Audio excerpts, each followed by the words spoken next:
Okay. Good for you. So here we are. Mishnah 16 takes us to another teacher, and this is Rabban Gamliel. Rabban Gamliel has the title, the first one that we have, right? If you look back at all of the sages that have been mentioned until now, not a single one of them is called rabbi or rabban. Rabban means our rabbi. He is the first one to have this title because this is when the title starts coming into use. He lives in the 1st century CE. He lives still at the very tail end of the Second Temple period. The Second Temple is destroyed in the year 70. So he lives at the time of the Second Temple. He's mentioned in the Gospels. And he is the person who is not just a rabbi, but our rabbi. He is, as the other sages were, the head of the rabbinic convention, so to speak, the head of the rabbinic group, as they saw themselves in terms of trying to create a rabbinic Judaism. And in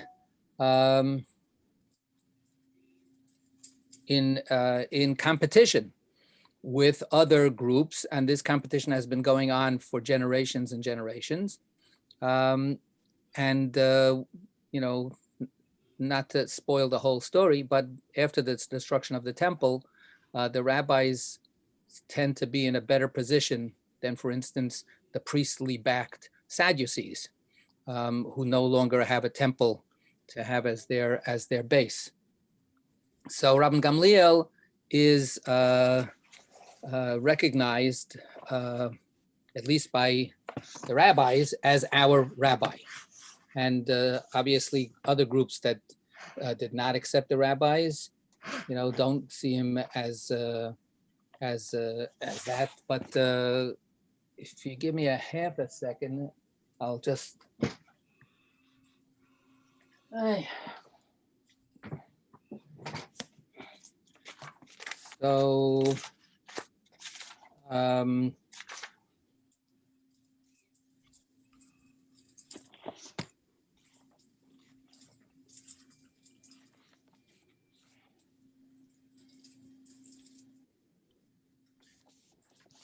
So this is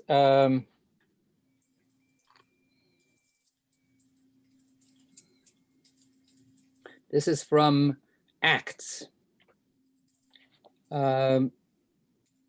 So there's a whole bunch of controversy going on between what the gospel author calls, the Pharisees, who are attacking the apostles, the students of Jesus. And then it reads as follows. This is chapter 6, verse 33. When they heard this, they were enraged and wanted to kill them.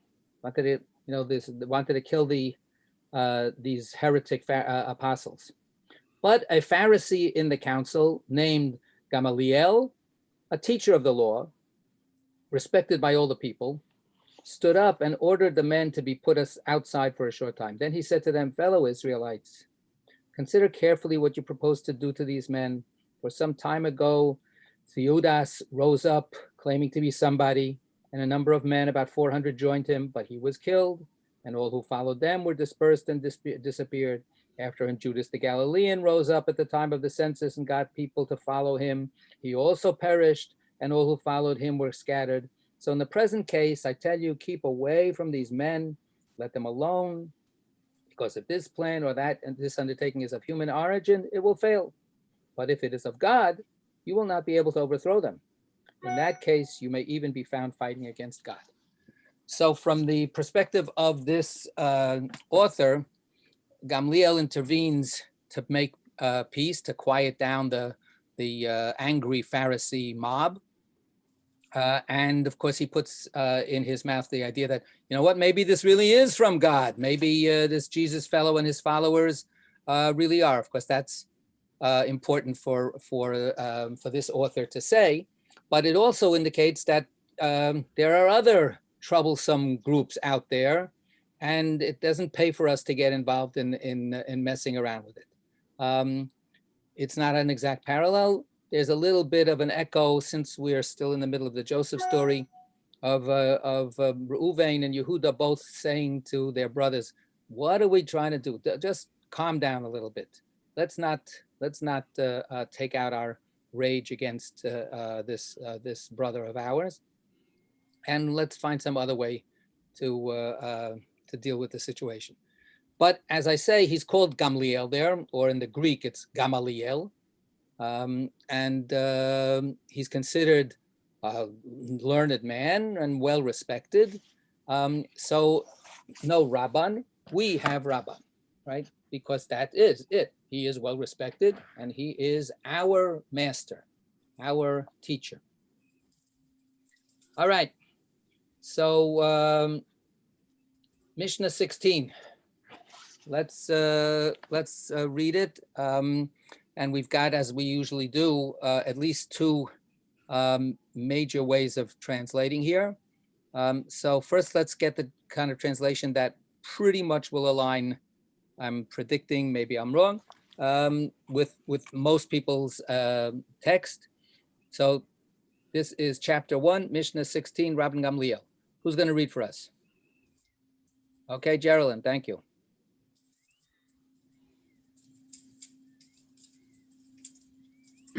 Rabbi Gamliel taught.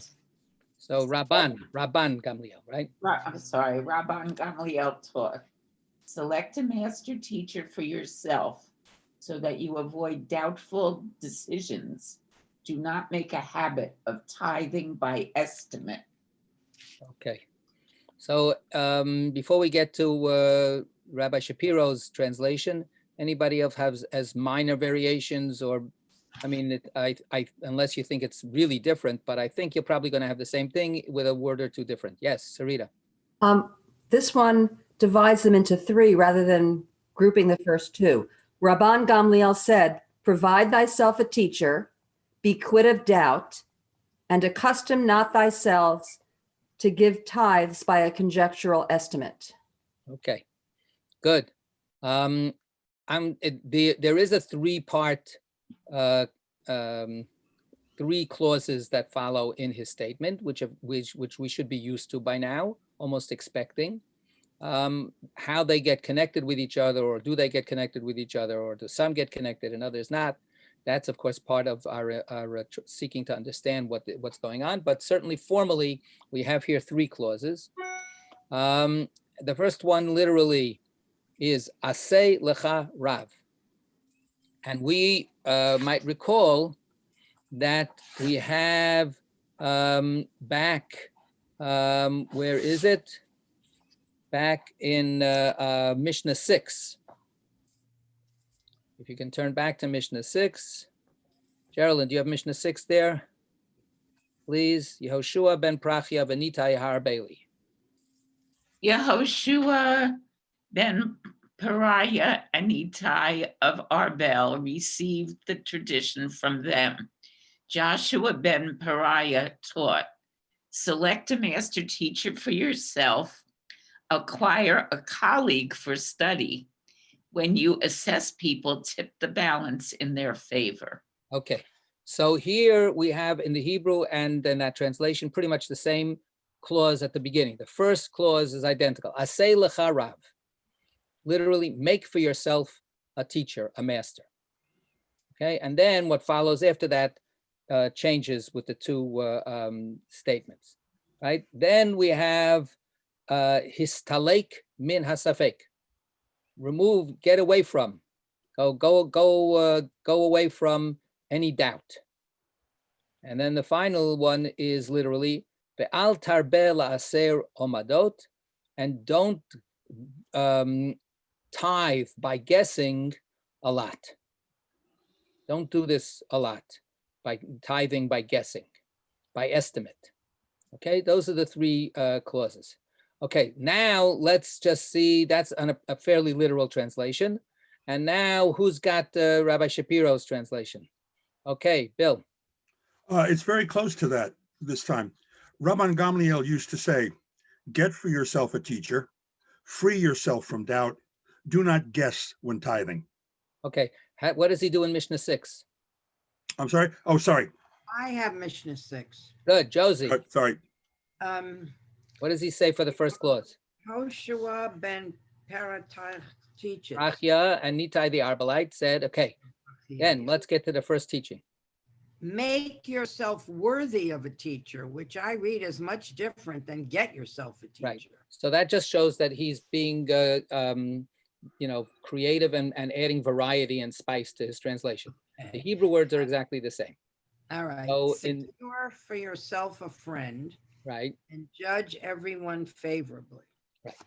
So the first phrase is, as I said, in the Hebrew, it's identical, but clearly they go off in two different directions. The first teaching in Mishnah 6 is about interpersonal relationships, right?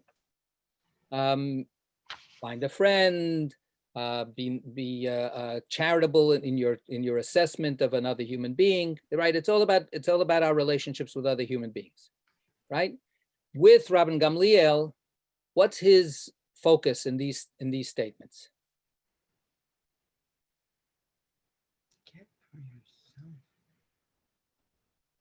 Yeah, Bill. Well, it seems to be more about the individual, whoever Rabban Gamliel is addressing. It's about you and a teacher. It's about you clearing your mind from doubt, and it's about you fulfilling your obligations straight with regard to tithing. I suppose one could say that at least indirectly, the tithing is a communal kind of thing, and not purely about the individual. But it seems to be about either the obligations or the moral demands, ethical demands on the individual. So it's moral demands on the individual. So is that let's start from the least familiar, the least connected to our own way of life. The last clause. Don't tithe by guesswork. Okay. So yeah, John. Yeah, that's what I need help with, is understanding what that means in the context of this. Like, is it paying your teacher? Is it giving to the community? What is it? What do they mean by tithing?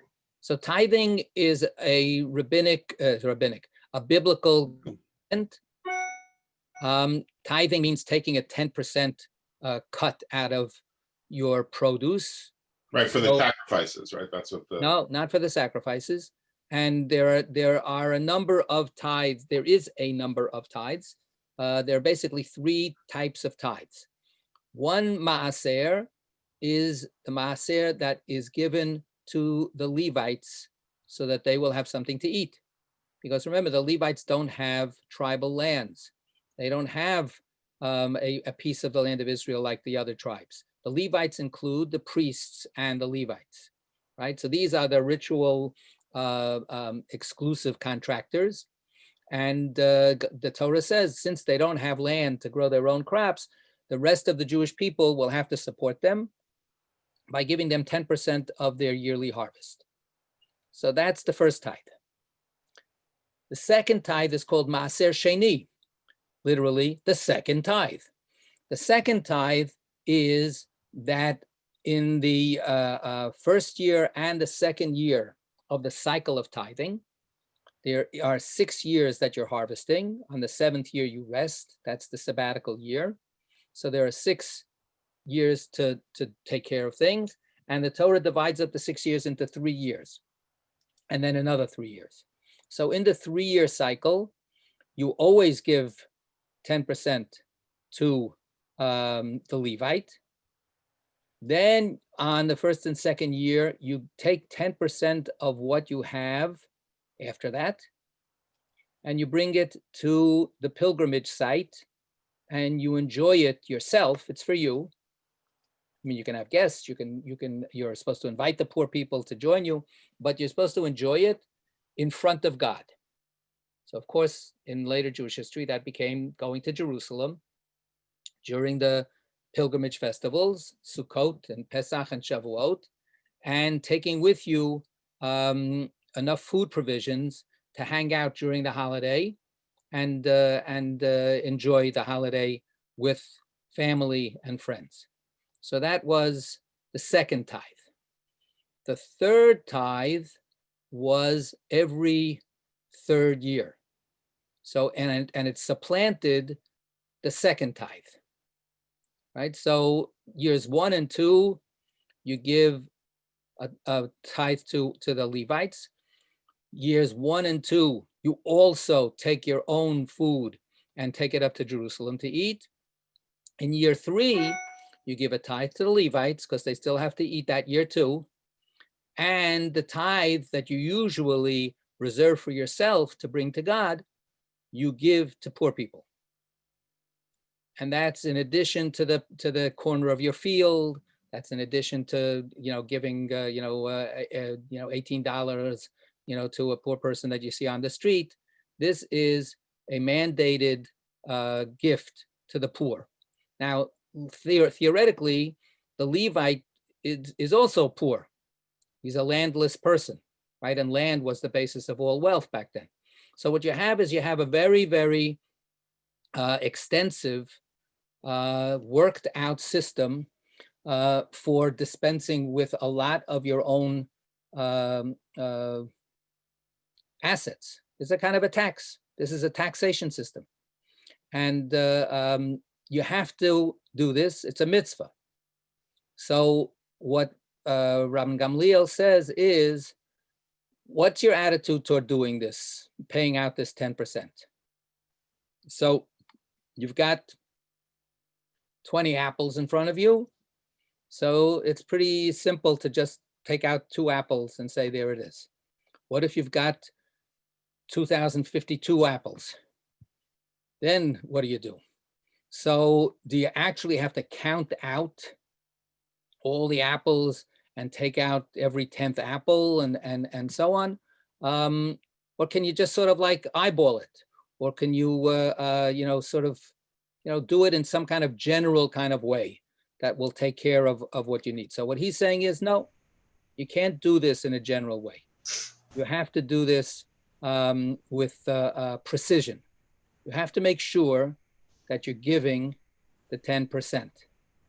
So what if you give more? What if you say, look, I know what I'm doing. Believe me, I'm giving 11%, 12%. I'm not giving 9%. Trust me. Rabbi Gamliel would still say, sorry, this is, just be meticulous about this. If you want to give, if you want to be generous, then good, that's great. That's called ayin tova, as opposed to ayin ra'ah, the ayin hara, right? The stingy eye. And ayin tova, generous, that's great. But first, get the baseline correct. First, know what you're actually obligated to give and make sure that that's what you give. Of course, in most situations, we're worried about the opposite. We're worried about people a little bit, shaving the corners or persuading themselves that the 10% has been given when they really didn't give 10%. So this is his advice. And this is also, in those days, a major issue in terms of piety. Did the person really take this seriously or not? A person who really took it seriously was considered a chaver, was considered an associate of the fellowship of serious Jews. A person who didn't take it seriously was called, anybody know? Am haaretz, was called the people of the land, the hoi polloi, the regular guys who couldn't be bothered to be so meticulous. What is this whole business about being so sticklers about details and little picayune little things, so they did it, however, my grandmother did it this way, my mother did it this way, I'll do it this way, and that's the way you do it. So it's not that they were, completely against it. It's just that they took it a little more, in stride. And this was, for the rabbis, something that they wanted to change. This was part of the rabbinic agenda.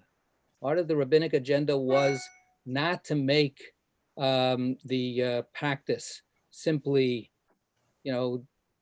unthinking and just whatever it is that you felt right with, but to actually try to follow what the laws are. In general, you had a wide range of practice out there, and of course, earlier on, you've got prophets complaining about idol worship and so on. But you basically had an identifiable ethnic group called Hebrews or Israelites or Jewish people, as the name changed. The Jews, by the time of the Second Temple, they're called Jews. By the time of the Maccabees and so on. And there was a basic kind of Jewish way of life, So, but what did it mean to keep Shabbat? What did it mean to keep kosher? What did it mean to give of your produce to the Levites? The answer is you sort of you did what you did, and maybe in one family, they did it a little bit more this way, and another family, they did it more that way. And what the rabbis tried to develop was a consciousness. Like the whole idea of blessings, for instance, was consciousness raising. We all eat, we all have to eat, and sometimes we enjoy what we're eating, and sometimes we enjoy the company that we're with. I mean, it's pretty basic kind of stuff. We're not going to get away from eating. We have to eat. The rabbis said, let's be conscious about it. Let's actually really, really pay attention to it. So part of what he's saying here is that this tithing should be taken completely seriously. This practice of tithing shouldn't be by guesswork. When God says 10%, see that you're actually doing 10%.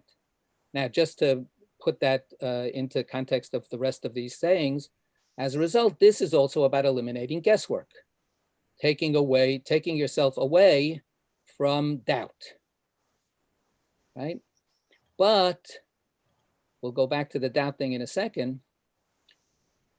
Doubt is a term that can, it's about consciousness. If I'm not paying attention, then I don't have a doubt. Only when I pay attention do I then ask the question, oh, did I do this properly or didn't I do it properly? If I don't really, devote that much attention to how I do it, then I just do it. So I don't have a doubt anyway. So having a doubt already presupposes that you're trying to satisfy a rule, and then ask yourself, did I satisfy this rule or not? Did I do it the correct way or not? So it goes back into that other doubt thing, which otherwise can be very, very broadly and subjectively determined. Don't live a life of doubt. Josie. It also suggests that left to their own devices, people would not always do the right thing, that we need the rules and the perimeters in order to fulfill our obligations. But that sort of begs the question, because a lot of people who, from the eyes of somebody else, are not doing the right thing, in their own eyes, they're doing the right thing, right? So who are you to say that I'm not doing the right thing?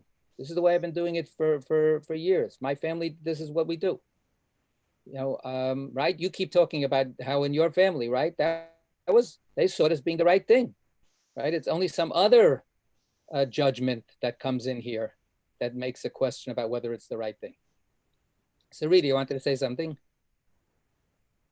Yeah, I'm just sort of thinking about the context of when Rabban Gamliel is speaking. And at this time, there were all kinds of competing groups. And so this strikes me as, sort of, we're in this group, study, learn about it, learn who we are, learn your own identity. You won't doubt that you belong in the group. You'll stick with the group. And then as an example of a very important sort of principle to live by within our group, this is in some ways a litmus test, give the tithe that you are obligated to give. So in some ways, all of it seems to be about sort of confirming your group identity. It's definitely group definers that are being included here for sure.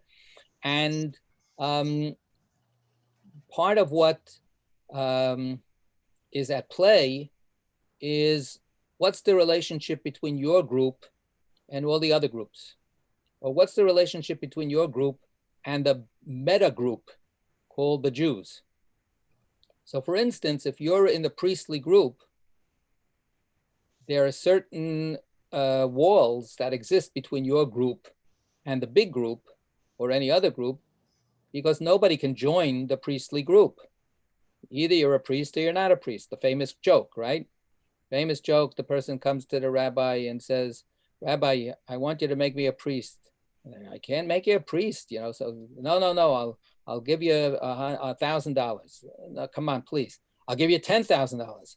Oh, okay, well, you know, now maybe, and so, okay, poof, you're a priest. Why was it so important for you to become a priest?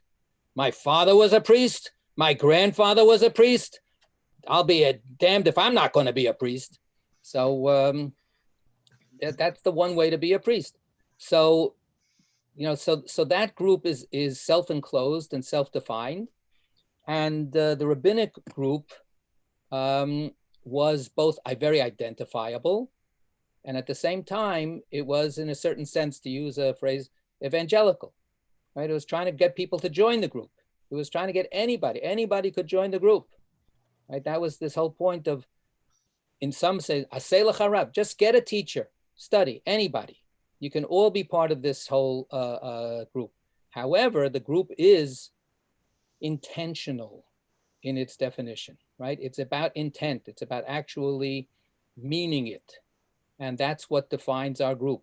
And to the extent that eating is an important part of rabbinic discussions, kashrut is developed very, very, very fully by rabbinic discussion.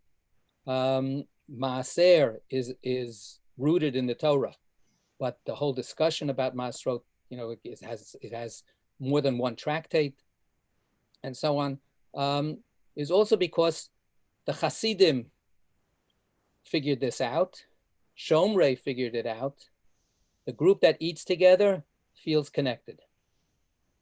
So if we can all eat together, we'll have much more of a sense of solidarity. So now the question is, okay, can I eat in your house? Can you eat in my house? You know, will I feel that the food is quote unquote kosher in many ways, not just in terms of whether it's pork or not, but did you take all of the gifts out of the food that needed to be given to the priest and to the Levite and so on? Did you treat the food properly? So eating has, you know, on the one hand, they're very, very Pharisaical, to use, you know, Christian, you know, a Pharisee in Christian word is a denigration, you know, is a put down. Oh, looking at laws and no heart.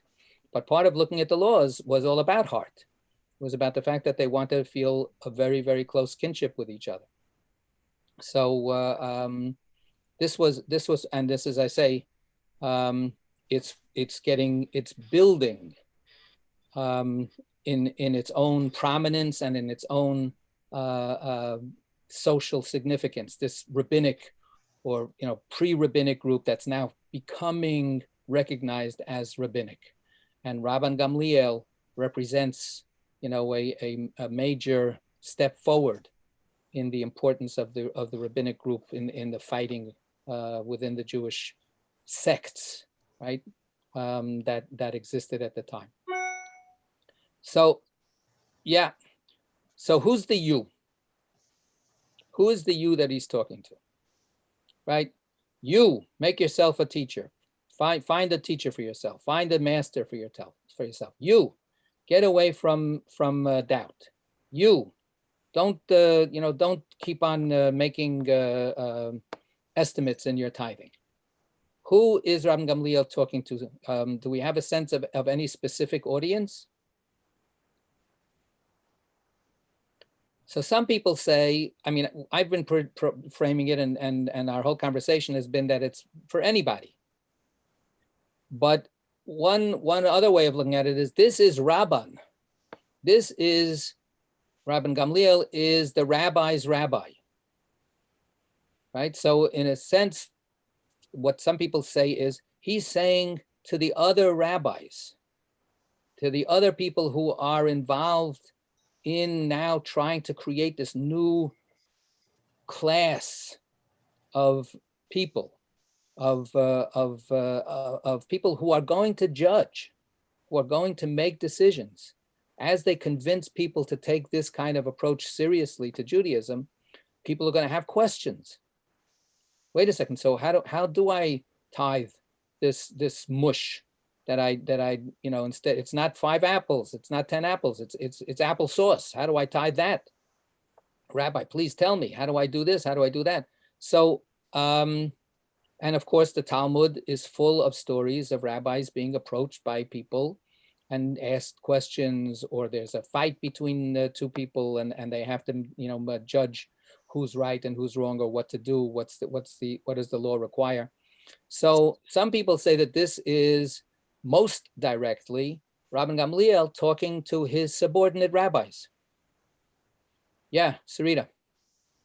So the comment on this is just in line with that. It says that the same phrase as in Mishnah 6, but here the advice is addressed to one who is himself a teacher or judge.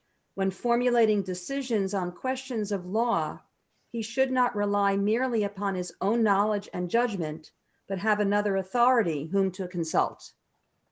Right. So there's that way of reading it, which is to say that every authority needs another authority, right? But this means it's a kind of it's a lesson in humility, right? It's not all on you. Find a mentor, even once you've become yourself somebody who has people looking to for advice, for decision making, for guidance.